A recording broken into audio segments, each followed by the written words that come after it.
उस वारदात के बाद मैं वास्तव में बहुत परेशान हो गया। मैंने हमेशा उसे कामों का आचरण वाली लड़की समझा। अब मेरी बंद आंखें खुल गई हैं।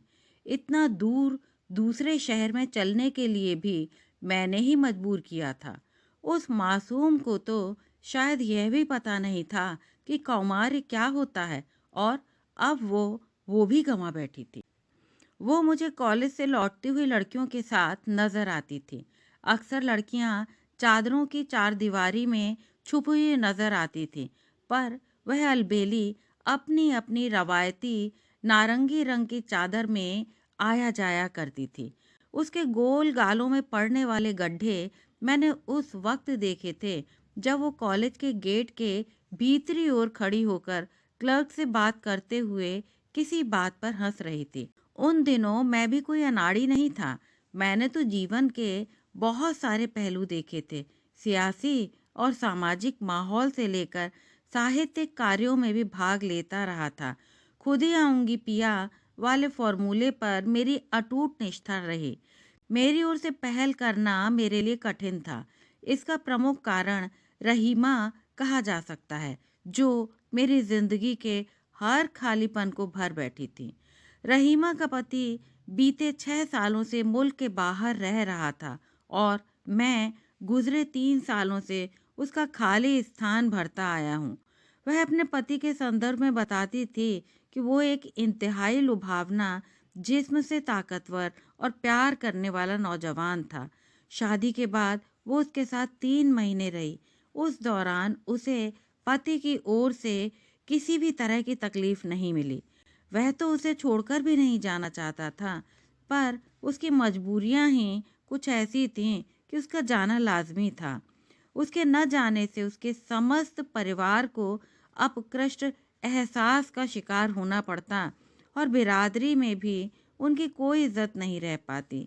रहीमा का यह भी कहना है कि उसके जाने के बाद वो निरंतर अलगाव की भट्टी में पिघल रही थी, और इस बीच में तुम्हारा मिलना मेरे लिए नई जिंदगी का पैगाम रहा, क्योंकि उसके पति की 5 साल के पहले आने की कोई संभावना नहीं थी।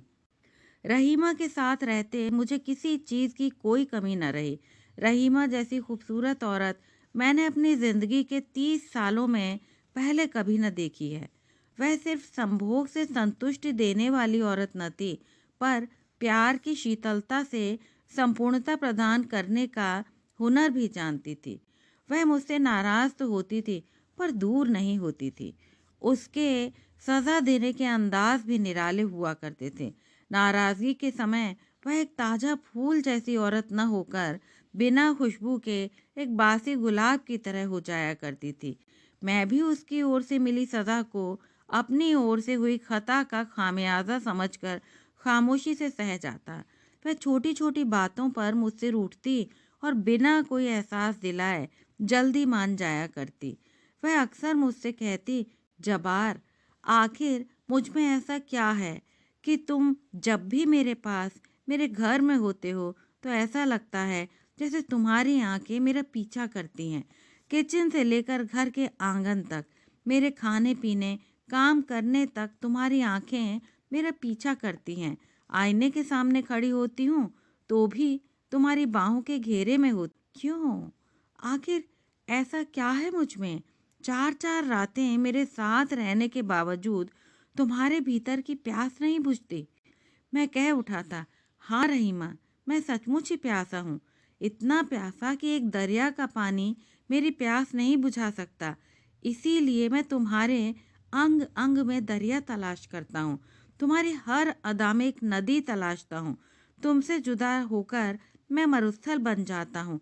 इसीलिए मैं चाहता हूँ कि तुम्हारे इतने पास रहूं कि जब यहाँ से निकलूं तो मेरे भीतर की मरुभूमि की धरातल बहुत देर तक छलकती रहे। आखिर वह वक्त भी आ गया, और वो रहीमा जो मेरे सहराई शरीर के लिए दरियाओं और नदियों का सबब थी, मुझसे दूर हो गई। सहरा की रेत के जर्रे किसी ने लिफाफे में बंद करके उसके पति को भेज दिए, और वो बुलडोजर बनकर वापस लौटा और हर एक चीज को बुलडोजर करके बैठ गया। साल भर से उस रेगिस्तान में भटकता रहा हूँ। प्यास ने मुझे दुर्बल कर दिया है। जो कॉलेज की गेट पर खड़ी थी, उसका कह कहा मेरे लिए एक नए दरिया का पैगाम लेकर आया।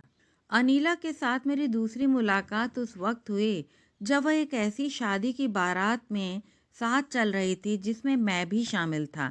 मेरे हाथ में कैमरा था और शादी के हर एक लम्हे की तस्वीर लेना मेरी जिम्मेदारी थी। उस दिन वो मेहंदी रंग के जोड़े में थी। मैंने उसकी अनेक तस्वीरें खींची थी। शादी में वो सभी लड़कियों के बीच आकर्षक थी।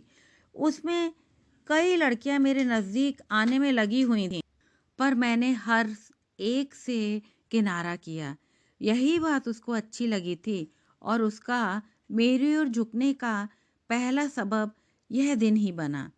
उसी दिन उसने अपना सेल नंबर मुझे दिया। फ़ोन के ज़रिए हमारी गुफ्तगू होने लगी। मैंने रहीमा की कमी को पूरा करने के लिए अनीला को चुना, पर मेरी तरफ से कोई भी छोटी-मोटी अनचाही बात हो जाती तो अनीला नाराज़ हो जाती। कितने ही दिन वो बात करना छोड़ देती, फिर 100-100 माफ़ी के संदेश फ़ोन पर भेजने के बाद जाकर राज़ी होती। एक दिन मैंने जानबूझकर रहीमा के साथ गुजारा हर लम्हा उसके सामने बयान करना शुरू कर दिया। पहले तो उसे इस बात पर भी ऐतराज़ था, पर धीरे-धीरे उन बातों में दिलचस्पी लेनी शुरू की। तब उसे एहसास हुआ कि मैं रहीमा की मोहब्बत का कैदी हूँ और यही बात उसे बर्दाश्त नहीं हुई। इसीलिए कई महीनों तक वो पहले सिर्फ फ़ोन पर संभोग के बारे में बातें करती, जानकारी लेती, फिर ऑनलाइन सेक्स का भी आनंद लेने लगी। आखिर एक दिन मैं उसे यह बात समझाने में कामयाब हो गया कि संभोग मेरी एक ऐसी मजबूरी है जिसके सिवाय शायद मेरे लिए जीना भी मुश्किल है। मेरी इन कल्पनाओं का उस पर असर हुआ और मैं उसे इस बात के लिए राज़ी करने में कामयाब हो गया। हम दोनों ने शहर से दूर दूसरे शहर जाने का प्रोग्राम बनाया। उस दिन वो कॉलेज नहीं गई। कॉलेज वाली ड्रेस अपने तन पर ओढ़कर, नोटबुक हाथ में, पर्स को कंधे पर लटकाकर बताई गई जगह पर आ गई। हम सवारी पर सवार होकर दूसरे शहर पहुंचे। वहां से दोस्त के साथ उसके घर पहुंचे। कमरे में मुलायम रोशनी थी। दोनों अकेले, मैं और वो। हम दोनों को वहां बिठाकर दोस्त चला गया।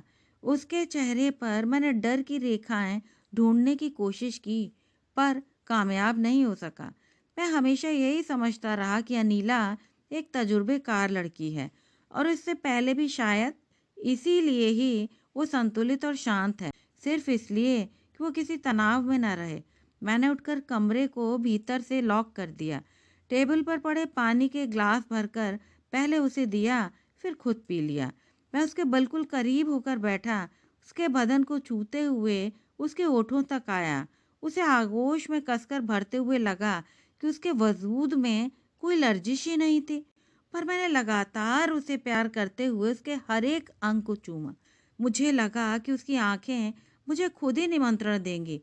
आधे घंटे की कोशिश के बावजूद ऐसा कुछ नहीं हुआ। मेरी आंखों में रहीमा का चेहरा उतर आया और मुझे महसूस हुआ कि जैसे रहीमा अनीला का नया रूप धारण करके मेरी बाहों में चली आई है। और फिर मेरे जहन का पर्दा एक जोरदार धक्के के साथ तब खुला जब मैंने देखा उसके कौमार्य की धारा बह रही थी और उसके पवित्र रक्त ने बेड की सफेद चादर पर लाल निशान स्थापित किया। अब वो रहीमा से अनीला हो गई थी।